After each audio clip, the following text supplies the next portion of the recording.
Il existe un signal emblématique lorsque l'on fait du trading en utilisant le chandelier japonais, ça s'appelle l'avalement baissier, quand vous avez un corps vert qui est ainsi avalé par un corps rouge. Et on vous montrera souvent cet exemple fort convaincant d'une baisse qui s'ensuit. Mais est-ce que c'est aussi simple que ça? Salut, c'est Trado, content de vous retrouver pour la mise à jour de l'analyse technique du CAC 40 avec une première séance d'alerte. Bon, c'est pas grand chose, hein, 0,3% de recul, c'est anecdotique, mais ça n'apparaît pas, à un moment fortuit, puisque nous sommes en lévitation au-dessus de cette zone de résistance ici qui a été cassée, qui est donc devenue support. Mais attention, je le dis, je le répète, il y a toujours des nouveaux. Cette grande zone jaune, là, vous voyez, c'est une zone de résistance mensuelle. Ça veut dire qu'elle a jusqu'à la fin du mois pour jouer son rôle de résistance avant d'être éventuellement cassée.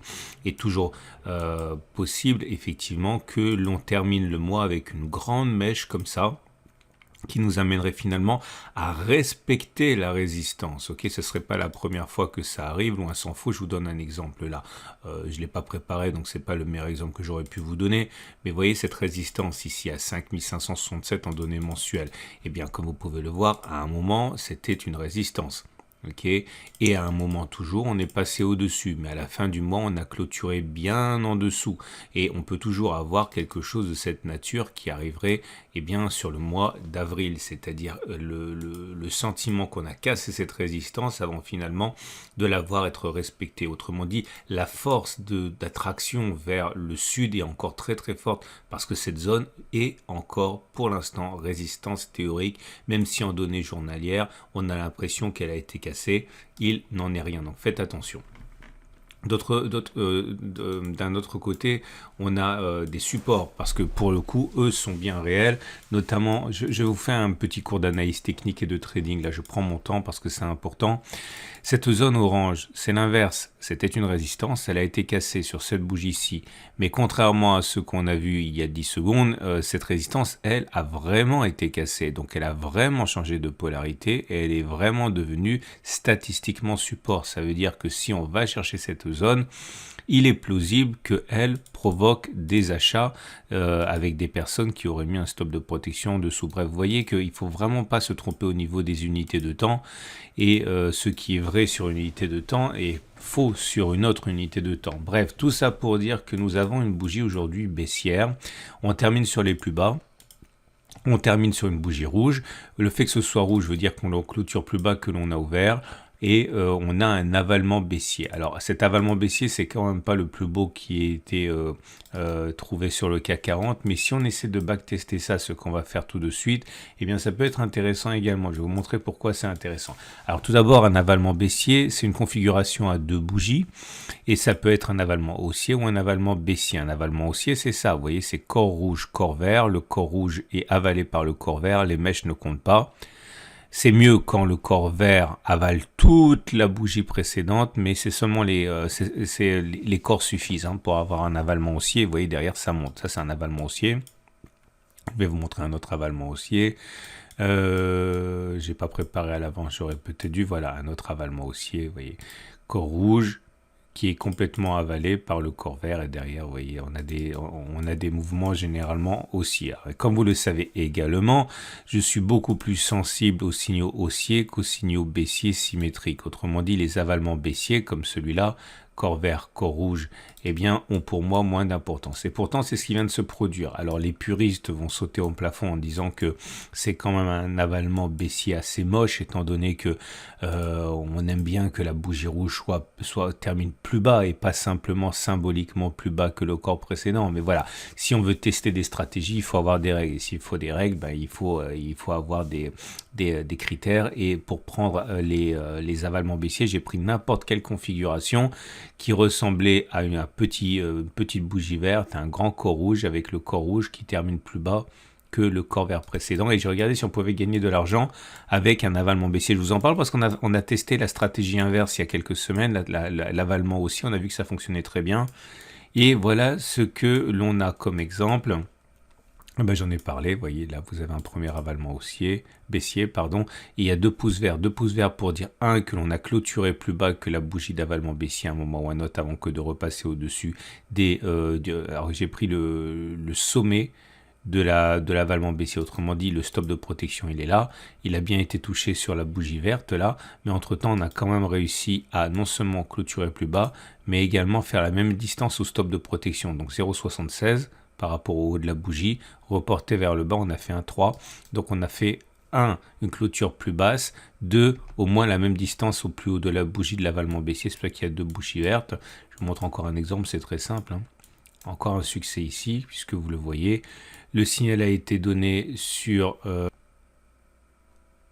Oui, donc voilà ici, vous voyez, corps vert, corps rouge. Est-ce qu'on a clôturé plus bas que cette bougie avant que d'aller chercher le plus haut de la bougie de l'avalement baissier? Oui, ok, on a clôturé plus bas, mais on a également fait au moins la distance au stop de protection qui était à 27. On a fait beaucoup plus, hein, donc 2 pouces verts.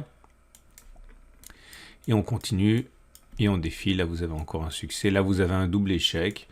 Puisque, alors il n'est pas magnifique cet avalement baissier non plus, vous voyez une petite mèche basse, la bougie n'est pas extrêmement longue, mais là encore une fois, compte tenu des critères que j'ai adoptés, il est valable, et on voit que c'est un double échec, en ce sens que non, on n'a pas clôturé plus bas que la clôture ici, mais en plus on est venu chercher le stop de protection, donc 2 pouces rouges, ok. Donc je fais défiler, et j'ai fait le test 31 fois, et au bout de 31 fois, le résultat est le suivant. Attendez, voilà, je termine. Voilà. Et au bout de 31 fois, est-ce que je peux envisager que l'on aille plus bas que la clôture du jour suite à cet avalement baissier? Eh bien, c'est pas évident. Ça s'est produit 16 fois, ça a échoué 15 fois, autrement dit un petit 52%. Sur les 31 dernières occurrences, autrement dire, on est très proche de l'aléatoire. Et est-ce qu'il est envisageable que l'on fasse au moins la distance au stop de protection positionné donc à 0,75 mais vers le bas? Et là, c'est encore pire, puisque ça a fonctionné 14 fois, ça a échoué 17 fois, autrement dit, ça n'a fonctionné dans 45% des cas. Autrement dit, c'est une boussole inversée, hein, il vaut mieux parier sur l'inverse. Et tout ça pour vous montrer quoi? Parce que certains vont crier au scandale et au remboursement, mais c'est très important ce genre de choses, hein, quand on fait les choses rationnellement, puisque ça veut dire que, bon, d'une part, ça peut jouer comme un signal inversé, et deux, vous voyez bien qu'une fois de plus, ce qui fonctionne à la hausse ne fonctionne pas forcément à la baisse, et c'est le cas de cet avalement baissier. Autrement dit, et si je m'en tiens à ce test réalisé sur uniquement 31 occurrences qui est très faible et insuffisant pour tirer des règles générales, est-ce que j'ai le droit de parier sur une continuation de la baisse? Oui, pourquoi pas. Est-ce que j'ai le droit par contre de parier sur le fait qu'on réalisera la même distance vers le bas, à savoir, j'ai dit 0,75 je crois, oui 0,73 mais vers le bas? En fait, ça serait pas logique, hein, puisque ça n'a fonctionné que 45% des cas sur les 31 dernières occurrences, hein. Donc, gardez bien ça à l'esprit lorsque vous pensez avoir trouvé un signal qui vous plaît, hein. Il est important de le tester à la hausse, à la baisse et sur l'actif en question, hein. Ce qui nous amène donc aux éléments techniques. La moyenne mobile à 7 jours, elle est ascendante, on est au-dessus, donc la tendance immédiate est haussière. La moyenne mobile à 20 jours est ascendante, on est au-dessus, la tendance générale est haussière. La moyenne mobile à 50 jours est ascendante, on est au-dessus, donc la tendance de fond est haussière, de même que la tendance de long terme. On voit que également les bougies Aiki-Nashi pour l'instant ne sont pas très alarmistes, hein, puisque vous avez encore une bougie haussière, vous voyez, bougie verte sans mèche basse, autrement dit, il est plus plausible que l'on continue de monter plutôt que l'on ait fait les plus hauts sur le CAC 40. Et on va donc terminer. Vous avez remarqué que je fais un effort pour raccourcir drastiquement la longueur des vidéos. Je ne parle que des choses nouvelles. Je ne tiens pas compte de ce qui n'a pas changé, hein. Donc comme ça fait quelque chose qui est plus digeste pour vous, étant donné que vous regardez ça généralement avant d'aller au travail le matin. Votre temps n'est pas extensible, je le sais. Et ce qui nous amène aux autres éléments, au niveau de l'Ichimoku, c'est toujours pareil, c'est bien, il n'y a rien à dire, hein. Puisque vous avez vu qu'on est dans une situation où on est au-dessus de la Tenkan, au-dessus de la Kijun et au-dessus du nuage. Tout ça, ça monte, tendance de fond haussière, tendance générale haussière, tendance immédiate haussière. Le seul truc en fait, c'est qu'on n'a pas fait notre pullback et notre pullback, ça s'appelle un throwback quand c'est du haut vers le bas et c'est inévitable, à un moment ou à un autre, il faudra le faire et donc ça c'est un petit peu l'épée de Damoclès. Hein. On va terminer avec les trades du jour. Votre rendez-vous avec IG. IG, bien plus que du trading. Une équipe d'experts à vos côtés. Et toujours les mêmes. Donc si vous êtes haussier, eh bien vous pouvez attendre que l'on corrige un petit peu. Ok, par exemple en espérant que l'on vienne reboucher ce gap dont alors attention, c'est contradictoire avec ce qu'on a juste backtesté sur les avalements baissiers, hein, mais voilà, si vous avez le droit d'être exigeant avant de rentrer, donc imaginons qu'on soit dans un cas où on irait chercher ceci et puis un rebond, vous pouvez acheter à ce moment-là, stop de protection en dessous. Ok, vous pouvez également spéculer à la baisse. Alors là, encore une fois, c'est assez incompatible avec ce que je viens de tester, mais si vous sentez effectivement que ça, plus d'autres éléments font que vous voulez tirer profit de l'avalement baissier, eh bien c'est assez simple, hein. Vous spéculez à la baisse maintenant, stop de protection au-dessus des précédents sommets à 0,78 et vous espérez qu'on sera contre les statistiques et qu'on ira chercher cette zone ici. Quant à moi, vous savez que j'ai initié une position vendeuse à 7500. Et c'est une stratégie très particulière que je vous avais expliqué. C'est une stratégie avec un ratio gain-risque inférieur à 1, mais tout simplement parce qu'il a beaucoup de chances de se produire. Je ne vais pas répéter, hein, regardez la vidéo, pas la dernière, mais celle d'avant. Et donc je suis rentré à l'ouverture, je l'ai dit, hein, sur la bougie du 14 avril. C'était à ce niveau. Donc là, j'ai encaissé une baisse latente, enfin une perte latente. Et là, pour la première fois, j'arrive à l'équilibre, même en très légère situation positive. Et j'avais un stop de protection très large. C'est le genre de choses que j'applique généralement dans les trades du cercle privé des tradosoriens. Mais ça a l'air comme ça un peu saugrenu, mais ce sont des choses très classiques. Hein. Donc maintenant, je vais mettre mon stop de protection juste au-dessus, hein, des précédents sommets en espérant que l'autre test, hein, celui du Money Flow Index va fonctionner, donc à 7560 environ. Et puis je vais attendre que ça baisse. Si par hasard, par chance, qu'importe, on devait perdre, on devait aller chercher la zone ici que j'ai mentionnée, je rentrerai je prendrai mes profits ici.